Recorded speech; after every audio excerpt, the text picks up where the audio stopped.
Back. So, Fallout continues from the big news that HBO is going to be releasing, well, I guess Warner Brothers will be releasing, keep mixing them up, but Warner Brothers will be releasing all of their major titles for 2021 on HBO Max. Big directors have jumped into the fray, including Christopher Nolan, including Denis Villeneuve, and James Gunn. So, let's get into it. Let's see what this happens. Let's see what this do. Let's see what this does for the industry. Welcome to the newest episode of SDW Super Dario World.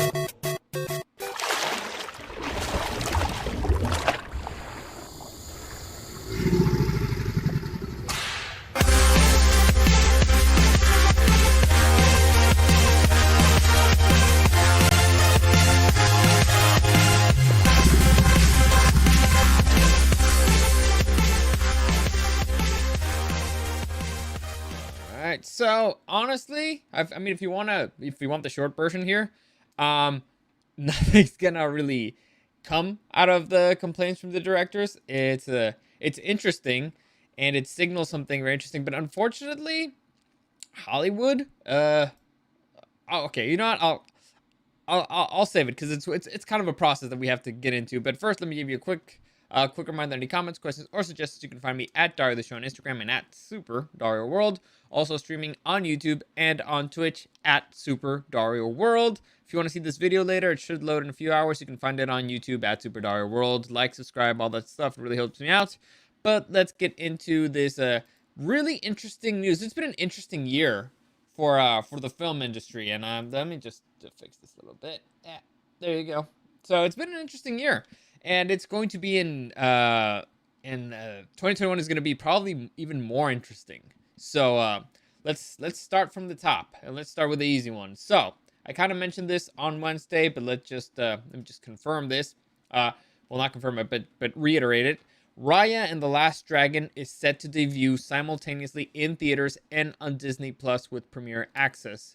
The movie will premiere on Disney Plus on March 5th, 2021. So, as I've been talking about this a lot, this is the new trend, and it's here to stay. And as much as studios want to use the excuse that it's because of COVID and because they don't think that things will come back to normal anytime soon, I think they just see this as something more profitable for them. Maybe not specifically film production studios, but at least streaming services are seeing it as a more productive, as a more, let's say, lucrative endeavor.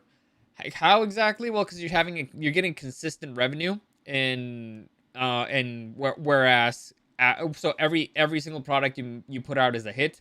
Whereas, if you're putting things on TV, you're depending on viewership. If you're putting things on the big screen, you're depending on audiences showing up.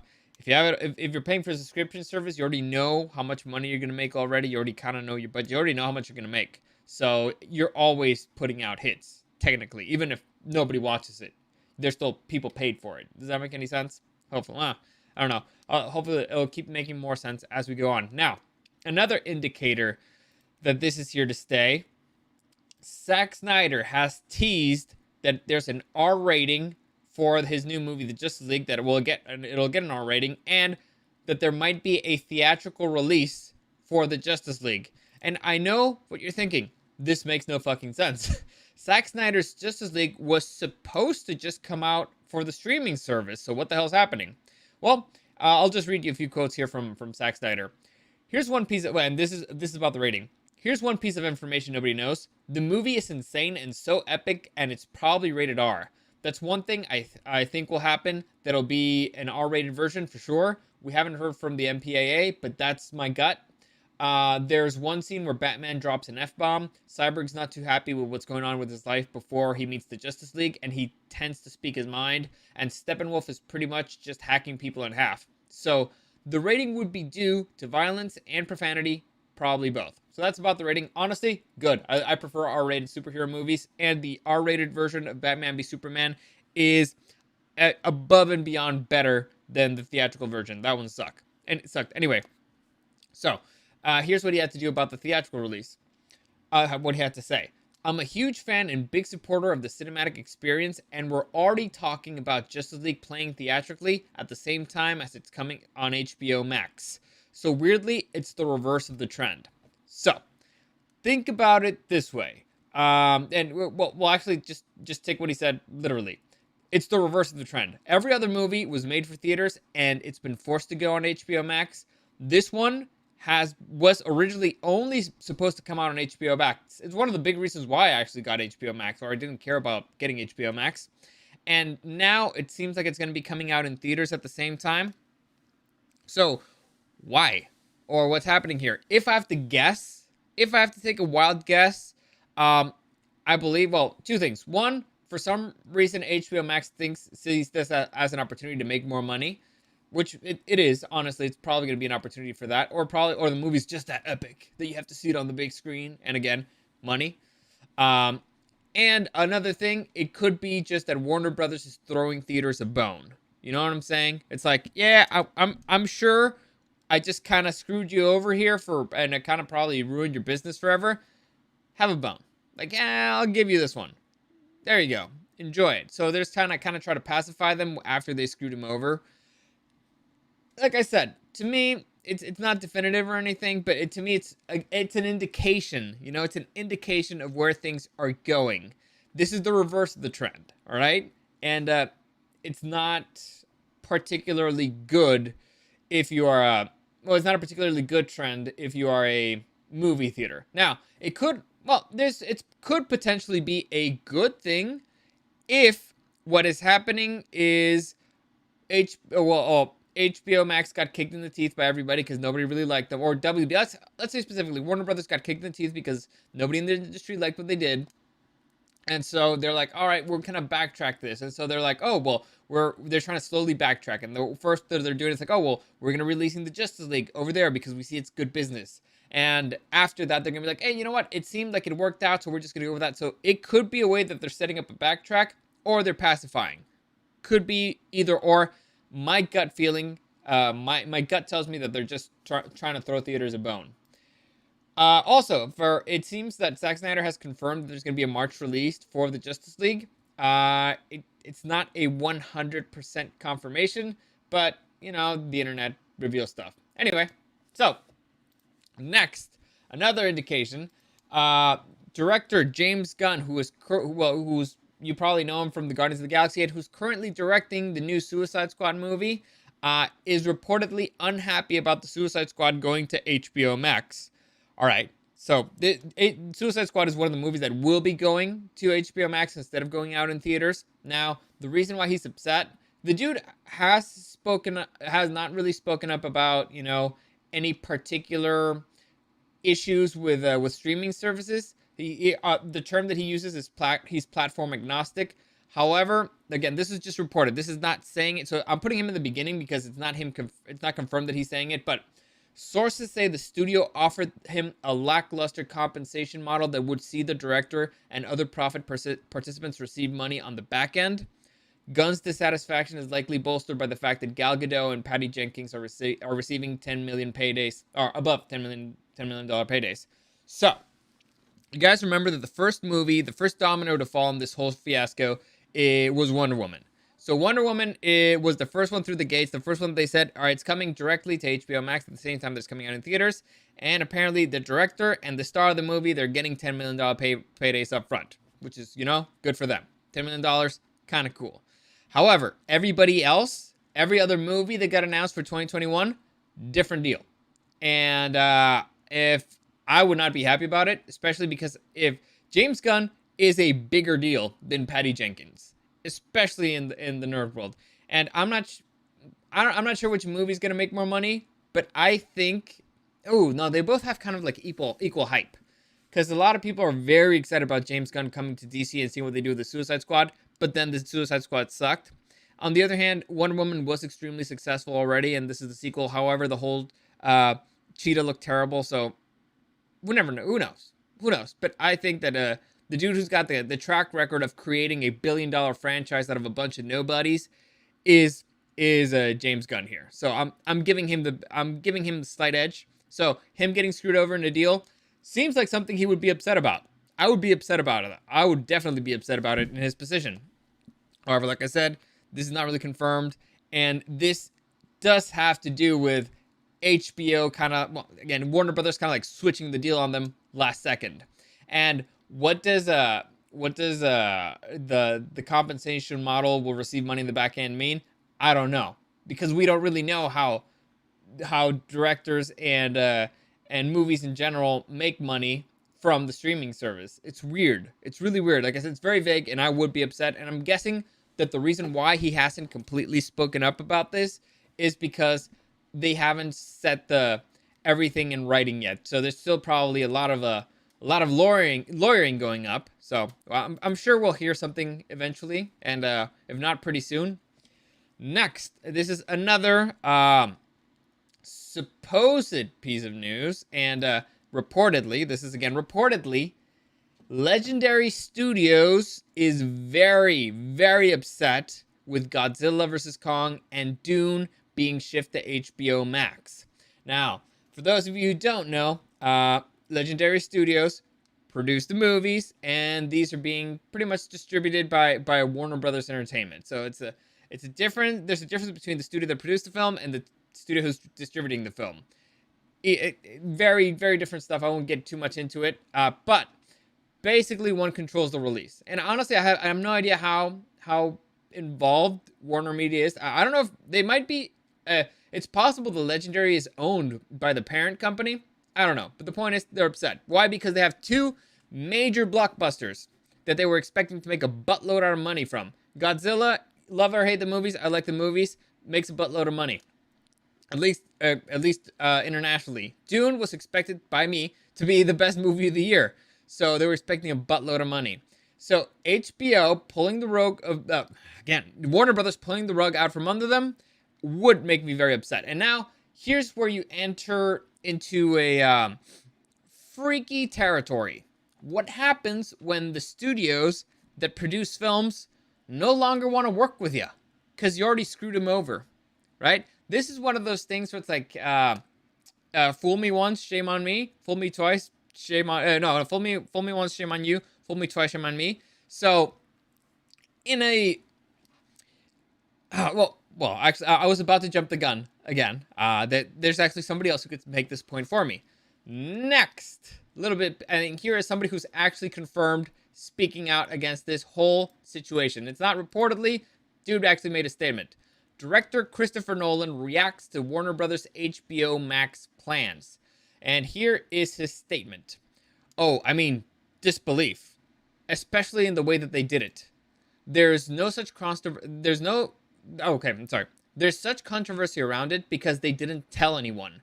In 2021, they've got some of the top filmmakers in the world. They've got some of the biggest stars in the world who worked for years, in some cases on these projects, very close to their hearts, that are meant to be on big screen experiences. They're meant to be out there for the widest possible audiences, and now they're being used as a loss leader for the streaming service, for the fledgling stream service, without any consultation. So there's a lot of controversy. It's very, very, very messy. A real bait and switch. Yeah, it's sort of not how you treat filmmakers and stars and people who... These guys have given a lot for these projects. They deserve to be consulted and spoken to about what was going to happen to their work. In a separate statement, he also commented that some of our industry's biggest filmmakers and most important movie stars went to bed the night before thinking they were working for the greatest movie studio and woke up to find out they were working for the worst streaming service. Warner Brothers had an incredible machine for getting a filmmaker's work out everywhere, both in theaters and in the home, and they are dismantling it as we speak. They don't even understand what they're losing. Their decision makes no economic sense, and even the most casual Wall Street investor can see the difference between disruption and dysfunction. So, interesting stuff there, and it is important to mention that Christopher Nolan released probably the biggest movie of this year, or at least came out this year, Tenet, and it did terrible at the box office. I mean, it did okay for 2020, but it still did terrible compared to all his other projects. And this dude is a juggernaut. This dude makes hits. This dude makes movies that make a buttload of money. So him taking the teeth that way, I'm guessing that's why he's let's just say not happy with how things are going. Now, he said a lot there. He said a lot of very interesting things here, but I'm going to throw it to yet another person who's saying more interesting things here, and then I'll comment on what they both said. All right? So bear with me. We have one more statement from director Denis Villenueve, who directed, he directed a bunch of movies before, particularly the new Blade Runner 2020. No, 20. Is it 2024? No, it's 2048. I don't know. But he also did Arrival, which is both great movies, both great sci-fi movies, and he was currently working on the upcoming Dune, which I believe was going to be the best movie of the year. Now it's probably going to be the best movie of 2021, but we'll see. So, after Nolan spoke out, Denis Villeneuve put out a statement. Again, Villeneuve, one of his movies, will be the ones that are getting screwed over. Here is his statement. I was going to do a French accent, but I don't know. With this decision, AT&T has hijacked one of the most respectable and important studios in the film industry. There is absolutely no love for cinema, nor for the audience here. It is all about the survival of a telecom mammoth, one that is currently bearing an astronomical debt of more than 150 billion. Warner Brothers, Sudden's reversal. I'm sorry, I can't keep doing it because I'm mixing up Spaniards, but whatever. Warner Brothers, sudden reversal from being a legacy home for filmmakers. All right, okay. I need to get on the accent. Okay, oui, I don't care. I'm a French. I give cigarettes to baby. Okay, I don't care. All right, I think I'm good. All right, so Warner Brothers' sudden reversal from being a legacy home for filmmakers to the new era of complete disregard draws a clear line for me. Filmmaking is a collaboration, reliant on mutual trust of teamwork, and Warner Brothers has declared they are no longer on the same team. I need to get it back. Cigarette to baby. I don't care. I don't care. I give a cigarette to baby. Okay. He continued, streaming services are a positive and powerful addition to the movie and TV ecosystem. But I want the audience to understand that streaming alone cannot sustain the film industry as we knew it before COVID. Streaming can produce great content, but not movies of Dune's scope and scale. Warner Brothers' decision means Dune won't have the chance to perform financially in order to be viable, and piracy will ultimately triumph. Warner Brothers might just have killed the Dune franchise. This one is for the fans. AT&T's John Stankley said that the streaming horse has left the barn. In truth, the horse left the barn for the slaughterhouse. Final statement. I give cigarette to baby. I don't care. I give cigarette to baby. I don't care. Dune is by far the best movie I've ever made. My team and I devoted more than 3 years of our lives to make it a unique big screen experience. Our movie's image and sound were meticulously designed to be seen in theaters. I'm speaking on my own behalf, though I stand in solidarity with the 16 other filmmakers who now face the same fate. Please, know I am with you, and that together we are strong. These artists are the ones who create movies and series. Whew! Okay, got through it. Anyway, so there's a lot of very interesting stuff there. First off, it needs to be confirmed. AT&T is the owner of Warner Brothers Media, and AT&T is $150 billion in debt. I was going to say 150. No, it's $150 billion in debt. So much so, and let me just here. It is reported that AT&T is looking to sell CNN after, because they're losing the Trump bump. But anyway, it is true. It is true that AT&T is hurting in the wallet. So, both very interesting statement for people who have a pretty big stake on the other side of this. Now, I'm a little bit torn on the whole situation because two things can be true at once.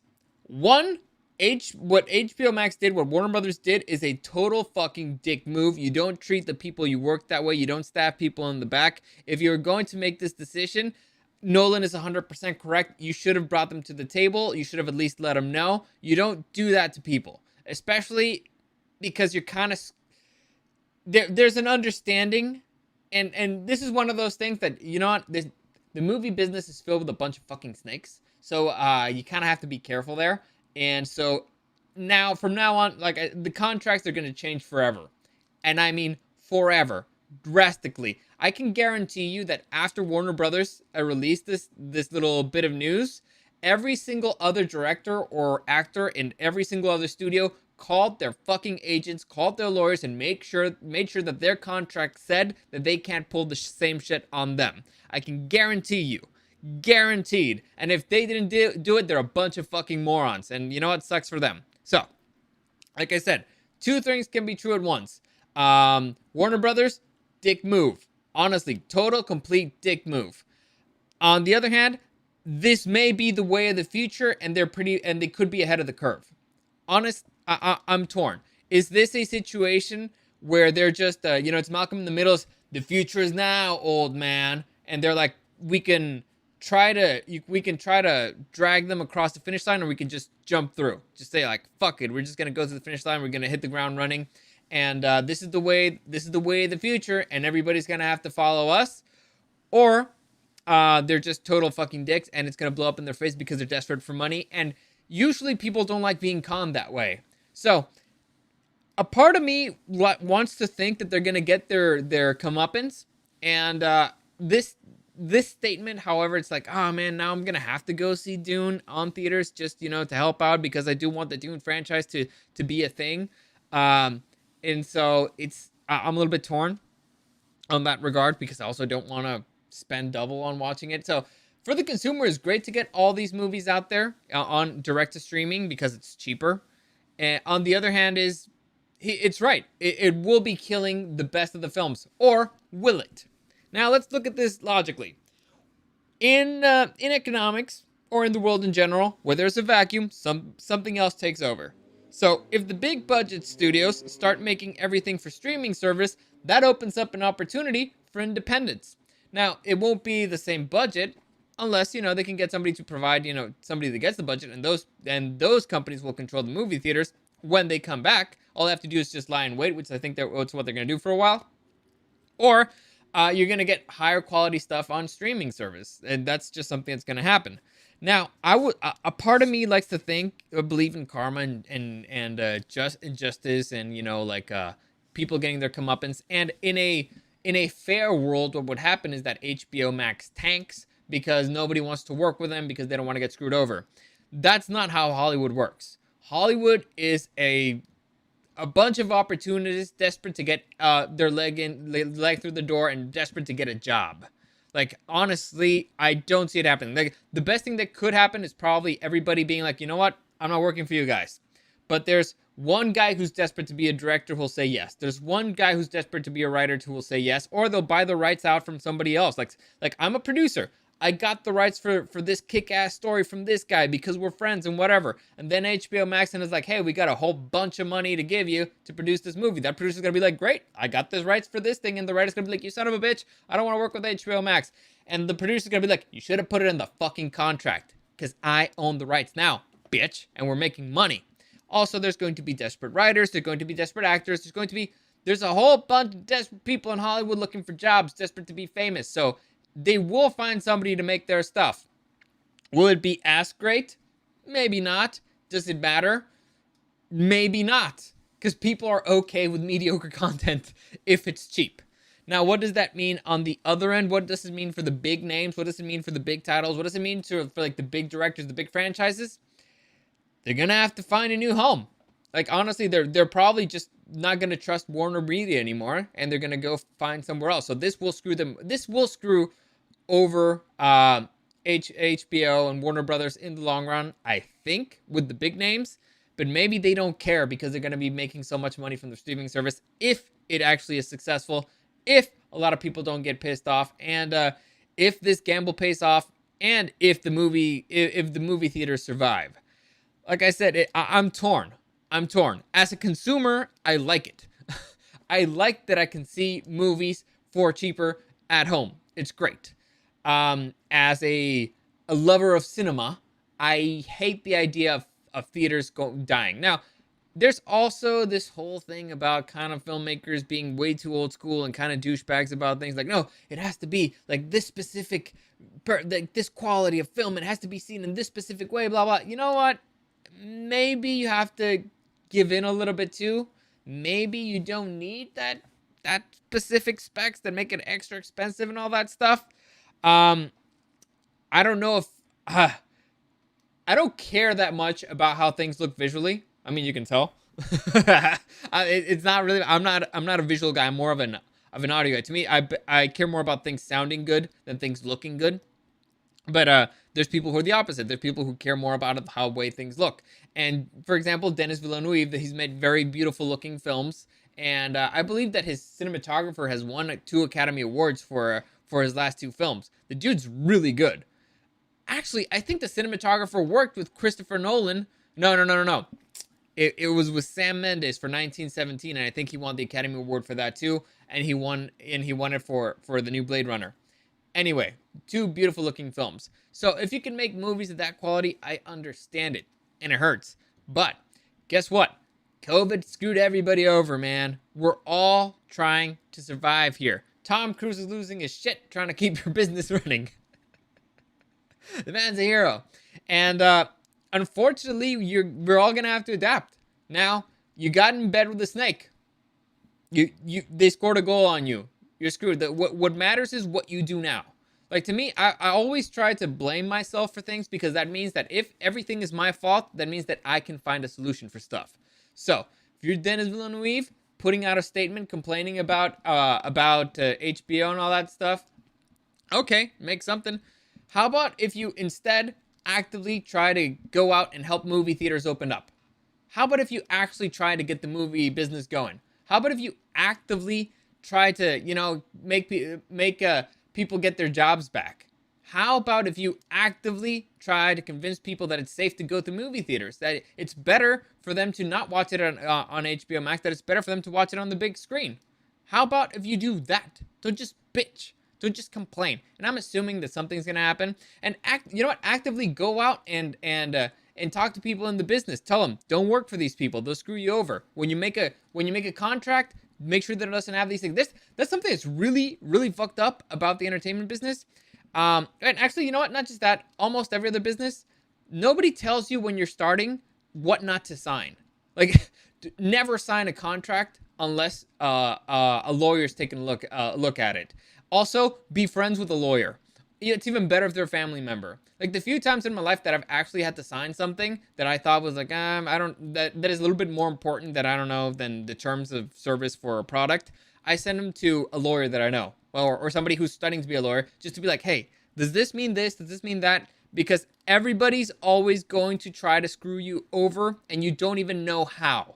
So, how about if you, Denis Villeneuve, after you've been screwed over, you actively go out there and try to make sure that the next generation doesn't get screwed over, and actively try to go out there and make sure that people go and see this movie. Actually go out there and try to save businesses. Try to save theaters. Don't just complain. Go out there and do something. All right? So if not, then, we'll just keep playing ball and see what happens. I mean, it's also fair for you to be like, all right, I know who you are. I see you. I see you're a snake, and I'm never working with you again. Sometimes that's enough. It's one of those things that people always demand that you go out there and do stuff. To me, I guess to me it's more of a, if you're going to be complaining, then go out there and do stuff. Or at least just don't annoy me, right? If you're gonna be here complaining about stuff, I'm a solutions guy. So if you're gonna come at me with a problem, I'm gonna tell you solutions, so that you go the fuck out of my face and go and do them. Leave me alone. But it's also perfectly fair for you just to be like, all right, I'm not going to work with you anymore. And I think that's something that's going to happen for HBO and Warner Brothers and for the big names out there. I don't think the people who actually have the privilege and the resume and the money for them to be like, you know what, fuck you guys, I'm not working with you anymore. I think it's going to happen. And you've got two big time directors here and a big time studio saying, yeah, fuck those guys.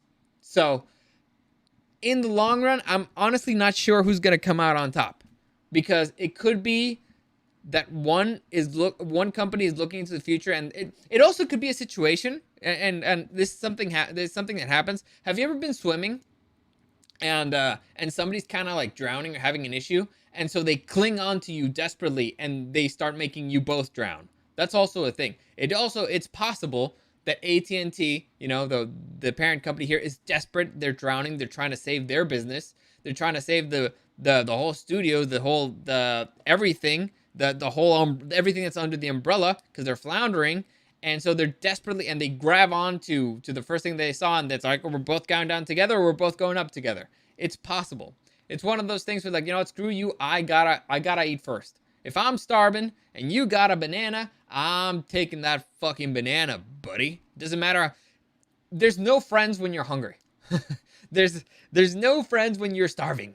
All right? It's just the food and who gets it first. So we might be at that spot. I don't know. To me, it's just, there's a right way and a wrong way to do things. I haven't been in that situation, but I like to think that in that exact same situation, I would do better. And doing better is meeting up with the people you're considering screwing over and trying to at least tell them to their face, hey, this is what I'm doing. Or let's find a better solution that works for both of us. At least that's how I think that I like to do it. Usually a good deal is somebody where both parties come out better. They come out ahead. Or at least don't get ass screwed over. Right now everybody's screwed over, so maybe try to make things a little bit better for everybody. Unfortunately, it is really not clear who's going to come out on top on this one. Because, again, we don't know. We don't know if movie theaters are coming back, or when they're coming back, or where they're coming back. We don't know. We don't know who's going to control them afterwards. We don't know if they're going to be selling. We don't know who's going to be shutting down. We don't know. So it's possible that, all right, movies are ready to go back to movie theaters. However, movie theaters closed down and they sold their properties, to make, I don't know, a parking lot. We don't know. So it's possible that there might not even be an opportunity to release a movie in theaters because theaters are dead. And so HBO is ahead of the curve, and they're like, see, we predicted this, we saw this was happening, and so now you have a place to distribute your stuff so that it will still get an audience. We don't know. It's tricky. If it's up to me, like I said, I would just be fighting for theaters to open like crazy. Just like I don't understand why they're not out there protesting. Why are you complaining? Like I said, talked about this yesterday. You want to take away other people's weapons they can use against you. So if Warner Brothers is saying, well, theaters are closed, we can't do it, you go out there and you make sure that theaters get fucking opened. You go out there and you fight. And when theaters are opened, 100%, and people can go because they have enough safety regulations and there's no spreading coming out of those fucking theaters. You're like, all right, theaters are open. What's your excuse now? And then you can see, because once they don't have a weapon they can use against you, they're gonna have to show their true colors. And if they're philanthropists looking to the future, well, they can maybe say that. Or if they're just being total dicks looking to screw you over because they're desperate for money, we're gonna see that too. So, to me, I'd take away their weapons. I'd take away their arguments. But unfortunately, I don't really have a dog in this fight. Like I said, I win either way. If more cool movies keep coming out on HBO Max, I'll keep watching them. If the big ones, I'll keep going to movie theaters because I like going to movie theaters. If that means that nobody wants to work with HBO Max and it eventually dies, I'll just stop giving them money because they're making crappy stuff, and I'll go to somewhere else. So the beauty of being the consumer here is that actually we can do whatever the fuck we want. And so let them duke it out. Eventually it'll be one way or the other. It'll be good for us. And there's fortunately such a demand for entertainment in this country, for movies, for TV shows, that somebody's going to make them, because somebody is going to see an opportunity to make money off of it. And there's a passion to actually make it. So we'll be fine. Consumers will be fine. It just sucks for the people who are getting screwed over, who put in the work for so long, and now their industry might be dying. Or at least their particular style of industry might be dying. Who knows? Anyway, that's it for today. That is it for today. I will keep updating you if I hear more. Like I said, I'm pretty sure that once James Gunn gets his contract in order, we will be hearing from him. Unless his contract says, shut the fuck up. We'll see. Like I said, this is still, things are changing rapidly for this particular story, but I'll try to keep following it up, and hopefully you find it interesting. If not, I'll find it interesting, and I'm going to keep talking about it. So there you go. As always, any comments, questions, or suggestions, you can find me at Dario the Show on Instagram and at Super Dario World, streaming on YouTube and on Twitch at Super Dario World. As always, thank you for listening, and I'll see you again next time.